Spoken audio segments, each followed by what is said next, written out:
Chairman Mao and Investing in China by www.profitableinvestingtips.com.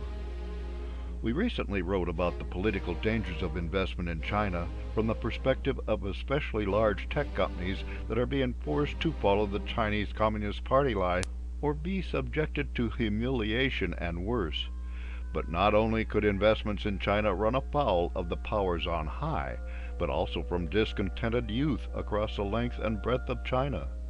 The New York Times writes about the words of Mao Zedong, who asked, "Who are our enemies?" Chairman Mao is seeing a resurgence of popularity among the disaffected youth of China. Chairman Mao and investing in China are related dilemmas these days. Long hours and low pay for Chinese workers. The picture that many in the West see regarding China is of shining new construction in huge cities, increasingly powerful businesses, and more aggressive foreign policy under the current leader, Mr. Xi.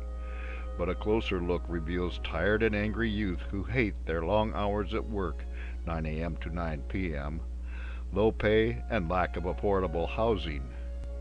These young people have taken to reading and quoting the first communist leader of China, Chairman Mao.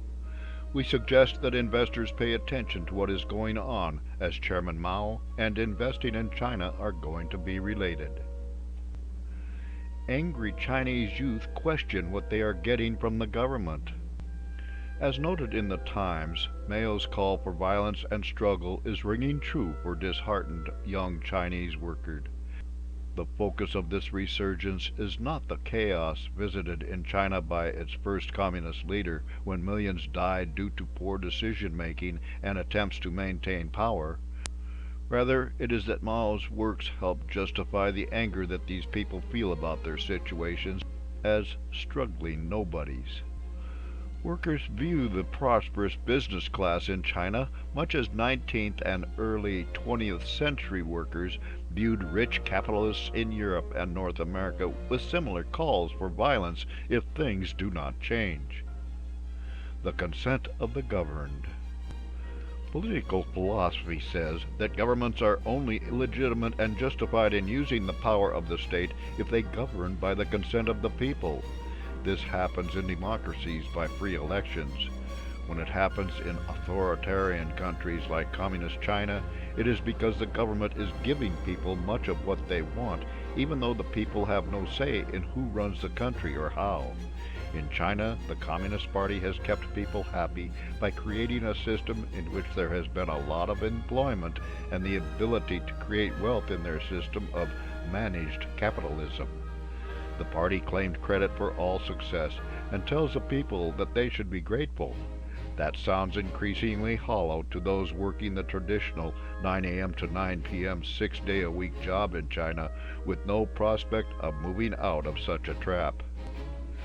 As economic growth slows, the ability of the party to bribe its citizens with things is less than it used to be.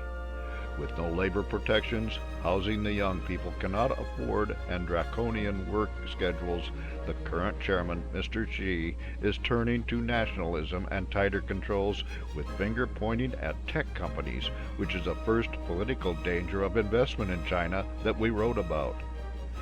But, as Mao found out, riling up the people and trying to use them as a weapon against your enemies can backfire, or at least have unexpected consequences.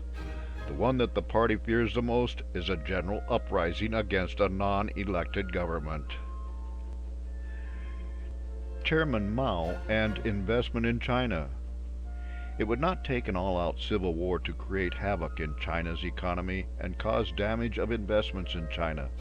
The rise of a true people's movement is what the party fears, and while they were able to take over Hong Kong and eradicate remaining liberties by portraying youth there as traitors to the mainland, the same approach will not work within mainland China. Back in the late 19th century in Europe and North America, workers became so angry that there were bombings of government offices and assassinations. Move forward to China of today, and you have just one more reason to follow the ABC, anywhere but China, approach to your investing. For more insights and useful information about investments and investing, visit www.profitableinvestingtips.com.